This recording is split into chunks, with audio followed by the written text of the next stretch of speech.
Hi అండి. అందరికీ నమస్కారం. రమేష్ జ్యోతి ఛానల్‌కి స్వాగతం. క్రైమ్ ఇన్ యాప్ ప్రేమే నేరమాగా 12వ భాగంలోకి వెళ్దామా? ఇది చూసే ముందు భాగాలను చూడడం మర్చిపోవద్దు. ఇక కథలోకి వెళ్దాం. ఎందుకు నవ్వడం? మీ ఆయన నిన్ను సరిగా చూసుకుంటాడు అని నమ్మకం నీకు అప్పుడు లేదా? అని అవతలి వైపు నుండి సందేశం వచ్చింది.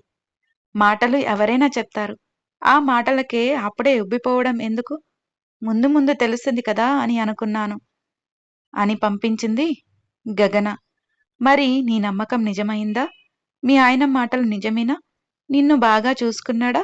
అంటూ అవతలి వైపు నుండి సందేశం వచ్చింది. ఆయన అన్న మాటలన్నీ నిజమేనేమో అనిపించింది వారి ఇంటికి వెళ్ళిన తర్వాత. అడుగడుగునా నన్ను కనిపెట్టుకున్నాడు. నాకు ఎలాంటి అసౌకర్యం కలగకుండా చూసుకున్నాడు. కొత్త ఇల్లు, కొత్త మనుషులు అని నాకు ఎలాంటి ఇబ్బంది అనిపించలేదు. అంతా ఆయన వల్లే. అప్పుడు అనిపించింది ఆయన మాటలు నిజమే ఏమో, నన్ను బాగా చూసుకుంటాడేమో అని సందేశం పంపించింది గగన. ఆ తర్వాత అంటూ అటువైపు నుండి సందేశం వచ్చింది. ఆ తర్వాత ఏముంటుంది? నా మనస్సు గెలుచుకుని నన్ను కూడా గెలుచుకున్నాడు ఆయన. అంటే నాకు కూడా ఇష్టం కలిగింది. ఏ అమ్మాయికైనా ఇంతకంటే ఎక్కువ ఏది అవసరం లేదేమో అన్నట్లుగా నన్ను అపురూపంగా చూసుకున్నాడు ఆయన. అంతవరకు ఆయన ప్రేమ చూపిస్తుంటే అంతగా పట్టించుకోని నేను అప్పటి నుండి నా ప్రేమను అంతా ఆయనపై కుమ్మరించాను. ఆయనే ప్రాణంగా, ఆయనే లోకంగా బ్రతకడం మొదలుపెట్టాను. ఎంతలా అంటే ఒక్క పూట కూడా నేను లేనిదే ఆయనకు గడవదు. నాకు సర్వస్వం ఆయనే అయిపోయాడు. రాను రాను ఇంకెవరితో మాట్లాడే అవకాశం కూడా లేకుండా నా సమయం మొత్తం నా కుటుంబానికి సరిపోయింది. ఇద్దరు కొడుకులు, ఆయన, నేను. ఇదే నా ప్రపంచం అంటూ చెప్పడం ముగించింది గగన. చాలా చక్కగా ఉంది మీ కథ. మొదట మీ ఆయన తన ప్రేమను నీపై చూపించి పెళ్ళే ఇష్టం లేని నీ మనసును గెలుచుకున్నాడన్నమాట అంటూ అటువైపు నుండి సందేశం వచ్చింది. హా! అంతే. అందరి కథలాంటి మామూలు కథే నాది. కానీ రచయిత గారు, నాకు మీ కథ తెలుసుకోవాలని ఉంది. మీకు ఎంతమంది పిల్లలు? అని అడిగింది గగన. హహహ! అంటూ అటువైపు నుండి సందేశం వచ్చింది. అదేంటి నవ్వుతారు? ఎంతమంది పిల్లలు అని అడుగుతుంటే? అని పంపించింది గగన. పెళ్లి చేసుకుండా పిల్లలు ఎలా పుడతారు? అని నవ్వుతున్నాను అంటూ అటువైపు నుండి సందేశం వచ్చింది. ఏంటి? ఇంకా పెళ్లి అవ్వలేదా? 30 ఏళ్ళు అన్నారు మీకు? 35 ఏళ్ళు అన్నారు మీకు? అని పంపించింది గగన ఆశ్చర్యంగా. అవ్వలేదు. ఇక చేసుకోవాలన్న కోరిక కూడా లేదు. అంటూ అటువైపు నుండి సందేశం వచ్చింది. ఏ? ఎందుకలా? అని అడిగింది గగన. ప్రేమించిన వారు దూరమయ్యారు. ఆ స్థానంలో ఇంకొకరికి చోటు ఇవ్వాలని నాకు ఏ రోజు అనిపించలేదు. అంటూ అటువైపు నుండి సందేశం వచ్చింది. మరి ఒంటరిగా అనిపించలేదా? అని పంపించింది గగన. ఆ ఒంటరితనాన్ని పోగొట్టుకోవడానికి కథలు రాస్తూ కాలక్షేపం చేస్తున్నాను అని అటువైపు నుండి సందేశం వచ్చింది. మరి మీ తల్లిదండ్రులు పెళ్లి చేసుకోవాలని మీ మీద ఒత్తిడి తీసుకురాలేదా? అని అడిగింది గగిన. తల్లిదండ్రులు కాదా? తీసుకురాకుండా ఎలా ఉంటారు? కానీ వాళ్ళు ఎంత ఒత్తిడి తీసుకొచ్చినా నేను ఒప్పుకోలేకపోయాను అంటూ అటువైపు నుండి సందేశం వచ్చింది.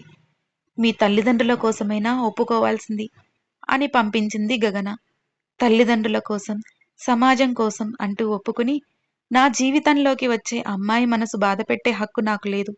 నేను నా జీవితంలోకి వచ్చే వాళ్ళని ప్రేమించలేనప్పుడు వారిని ఇబ్బంది పెట్టినట్టే కదా అంటూ అటువైపు నుండి సందేశం వచ్చింది. మీ జీవితంలోకి వచ్చే అమ్మాయి ఏంటి? మీరు అమ్మాయిని ఎందుకు పెళ్లి చేసుకుంటారు? ఆశ్చర్యంగా అడిగింది గగన. ఇది మరీ బాగుంది. అమ్మాయిని పెళ్లి చేసుకోపోతే అబ్బాయిని పెళ్లి చేసుకోవాలా?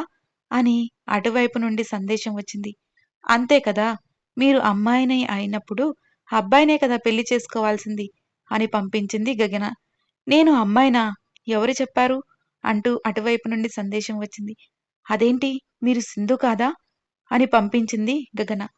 ఒక్కసారి నా ప్రొఫైల్‌లో నా పేరు మళ్ళీ ఒకసారి చూడండి అంటూ అటువైపు నుండి సందేశం వచ్చింది. వెంటనే ప్రొఫైల్‌లోకి వెళ్లి చూసింది గగన. విఖ్యాత్ సింధు అని ఉంది. ఇన్ని రోజులు అంతగా పట్టించుకోలేదు. ముందు నుండి అదే పేరు ఉందనుకుంటా. తనకు కావలసిన సింధు అనే పేరు వరకే తను చూసి ఒక అమ్మాయి అనుకుని ఇన్నాళ్ళు మాట్లాడుతూ వచ్చింది. కానీ తను ఇన్నాళ్ళ నుంచి మాట్లాడుతుంది ఒక అబ్బాయితో. అతని పేరు విఖ్యాత్ అని ఆ పేరు చూడగానే అర్థమయింది గగనకి. అసలు ఒక మనిషితో మాట్లాడితేనే ఇష్టం ఉండదు తన భర్తకి. అలాంటిది ఒక పెళ్లి కాని బ్రహ్మచారితో ఈ 2, 3 రోజుల నుండి మాట్లాడుతుంది. అవతల ఉంది ఆడవారే అనుకుని అన్నీ మనసు విప్పి చెబుతూ మొత్తం చెప్పేసింది. పెళ్లి కాకముందు వరకు తనకు స్నేహితులు అబ్బాయిలు కూడా ఉండేవారు. ఒకసారి పెళ్ళయ్యాక ఎవరితో కాంటాక్ట్‌లో లేదు. అసలు ఇన్నాళ్ల తర్వాత ఒక మనిషితో మాట్లాడేదే మొదటిసారి అంటే అది కూడా ఒక అబ్బాయి. ఈ విషయం నా భర్తకు తెలిస్తే అన్న ఆలోచన రాగానే చాలా భయం వేసింది గగనకి. సారీ అండి. మీ పేరు సింధు అనుకుని, ఒక అమ్మాయి అనుకుని ఇలా మీతో మాట్లాడాను. మీరు ఒక అబ్బాయి అని తెలిసి ఉంటే అసలు మాట్లాడేదాన్ని కాదు. ఇంకెప్పుడు నేను మీకు మెసేజ్ చేయను. నాకు కూడా మీరు పంపించొద్దు అని చెప్పి ఆ సెల్‌లోని యాప్‌ని డిలీట్ చేసి అక్కడ పడేసింది గగన. విఖ్యాత్. తను మాట్లాడింది విఖ్యాత్‌తో. మరి సింధు ఎవరు? ఒకవేళ అతను ప్రేమించిన అమ్మాయి పేరు సింధు ఏమో! పిచ్చి మొద్దు. కనీసం మీ పేరేంటి అని కూడా అడగకుండా నువ్వుగా అతను ఒక అమ్మాయి అనుకుని మాట్లాడేశావా? నీ నవ్వు చాలా బాగుంది అని 4 సార్లు చెప్పాడు. చెప్పుడప్పుడైనా అర్థం చేసుకోవాల్సింది. అవతల ఉంది అమ్మాయి కాదు అబ్బాయి అని. ఏ వివరాలు కనుక్కోకుండా మాట్లాడేసేయడమే. అందుకే ఈ సోషల్ మీడియాలో ఏది నమ్మకూడదు. ఇప్పుడు అబ్బాయి అని చెప్పాడు. అది నిజమో కాదో ఎవరికి తెలుసు? అని తనలో తాను నానా రకాలుగా మాట్లాడుకుంటూ ఉంది గగన. ఇంకెప్పుడు అసలు యాప్ కూడా ఓపెన్ చేయొద్దు. ఇంకా నయం అన్ని విషయాలు చెప్పలేదు. తన పెళ్ళైన కొత్తలో తన భర్తకి తన మీద ఉన్న ప్రేమ గురించి మాత్రమే చెప్పింది. ఇప్పుడు మా మధ్య ఉన్న గొడవల గురించి కూడా చెప్పి ఉంటే, అతను ఏమైనా అవకాశంగా తీసుకుని ఉండుంటే ఎంత పని జరిగిపోయేది. హమ్మయ్య! ఎలాగోలా నిజం తెలిసిపోయింది. లేదంటే ఈ స్నేహం ఇంకా ఎంతవరకు వెళ్ళేదో. అసలు తన ఆలోచనలకు అడ్డు లేకుండా పోయింది. మొత్తం విఖ్యాత్ గురించే ఆలోచిస్తూ ఉంది గగన. అబ్బాయి అని తెలియక ఆయన నాతో మలుసులుకున్న అన్ని విషయాలను పంచుకున్నాను. ఎంగేజ్‌మెంట్‌లో ఆయన చెయ్యి పట్టుకున్న విషయం, పెళ్ళయ్యాక ఆయనకు నన్ను అర్పించుకున్న విషయం. ఒక మగ మనిషితో ఇవన్నీ పంచుకున్నావా పిచ్చి మొద్దు. అన్ని విషయాలు అలా చెప్పడమే అని తనను తాను చాలా సార్లు తిట్టుకుంది గగన. పిల్లలు, భర్త ఇంటికి వచ్చాక ఇక ఆ ఆలోచన నుండి బయటికి వచ్చి వాళ్ళను చూసుకుంది. రాత్రి పడుకున్నాక ఇంకెప్పుడూ మెసేజ్ చేయొద్దని నేను చెప్పాను సరే. మరి అతడు దానికి ఏమని బదులిచ్చాడో చూడలేదు కదా! అయినా ఇప్పుడు చూస్తే ఏంటి, చూడకపోతేంటి? అతను ఏమని బదులిచ్చినా మళ్ళీ అతనితో అయితే మాట్లాడేది లేనప్పుడు దాని గురించి ఆలోచించడం ఎందుకు? గగన, ఇక జరిగిందేదో జరిగిపోయింది. అతని గురించి ఆలోచించడం పూర్తిగా మానేయ్. ఇంకా ఇంతకంటే ముందుకు వెళ్లి లేనిపోని తలనొప్పులు తెచ్చుకోవద్దు అని అనుకుని సెల్ పక్కకు పెట్టి కళ్ళు మూసుకుంది గగన. కళ్ళు మూసుకుంది కానీ మళ్ళీ ఆలోచనలు విఖ్యాత్ చుట్టే తిరుగుతూ ఉన్నాయి. అటు తిరిగి పడుకుంది. ఇటు తిరిగి పడుకుంటుంది. ఏం చేసినా నిద్ర రావడం లేదు. అయినా ఒక్కసారి చూస్తే ఏమవుతుంది? ఏమని బదులు ఇచ్చాడో చూసి మళ్ళీ డిలీట్ చేసేసాను. నేను చూసిన విషయం అతనికి అయితే తెలియదు కదా!